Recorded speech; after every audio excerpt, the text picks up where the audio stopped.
wondering if any of you have heard of the international health regulations, because they're a pretty important document in what's going on in our world today. And so if you haven't heard of them, first I want you to just go over to, well, you can Google or do an internet search on just like International Health Regulations 2005 is what they're called, and you'll find them on the World Health Organization website.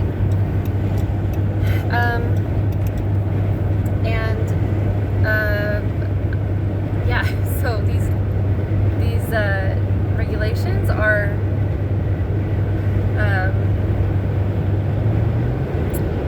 very interesting to say the least, and you'll notice on page, I think it's 16, there's a whole bunch of like list of things that should take place or may take place if a public health emergency of international concern is called or is, like proclaimed, which that was. President Trump did proclaim that was what we were dealing with COVID-19. And anyway, so you'll be, if you haven't heard of these or haven't seen them yet, it will do a lot of explaining as to why there's a lot of the stuff that's going on right now. And if anybody is interested in trying to start a movement against these regulations, which I'm not saying all of them are terrible, but for the most part, I do feel like the document itself is quite, I don't know, overbearing, and it doesn't belong in American policy, period. So anyway, so I'm all for trying to head with somebody else a coalition or a group, association for the revision of or the abolishment of the international health regulations. You don't hear about these things, about these regulations from your doctor. You don't hear about these regulations from your superintendent. You don't hear about these regulations from probably even, anybody at the public health places. They might actually know about these. You don't hear about these from people that are giving you vaccines.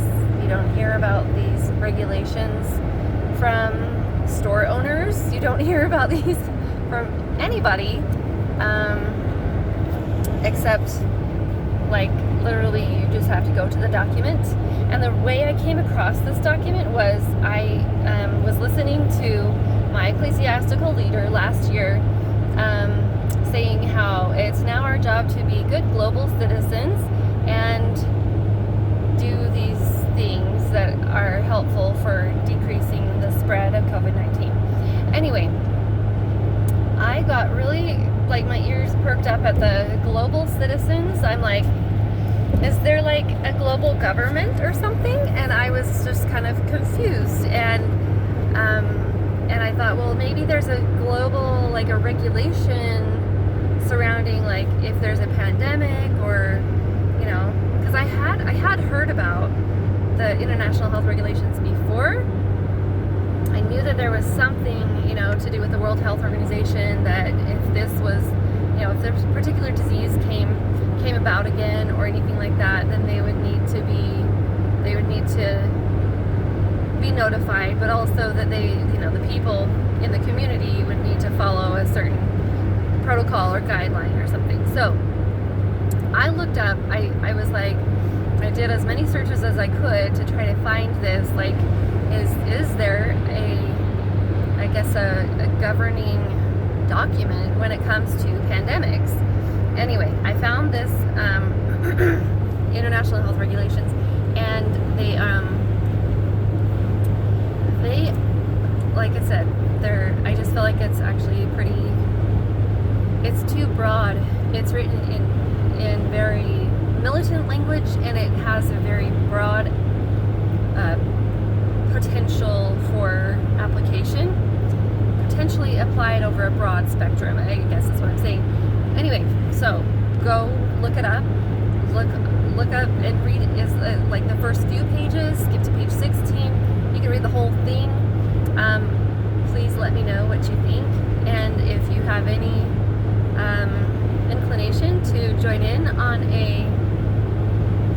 in a group of people against international health regulations, or this specific document, I would love to. I'm pretty sure that there, like 99% of the world doesn't know that this document exists. But the other 1% that are the governing people who have made it and who have to abide by it, and they know that that's what they're abiding by, those people are the very, very few that actually know it exists. And anyway, if you have heard of it and you're totally like, whatever, I knew it existed, everybody knows about this, let me know I'm wrong. But anyway, so I'm signing off. Have a great day. Bye.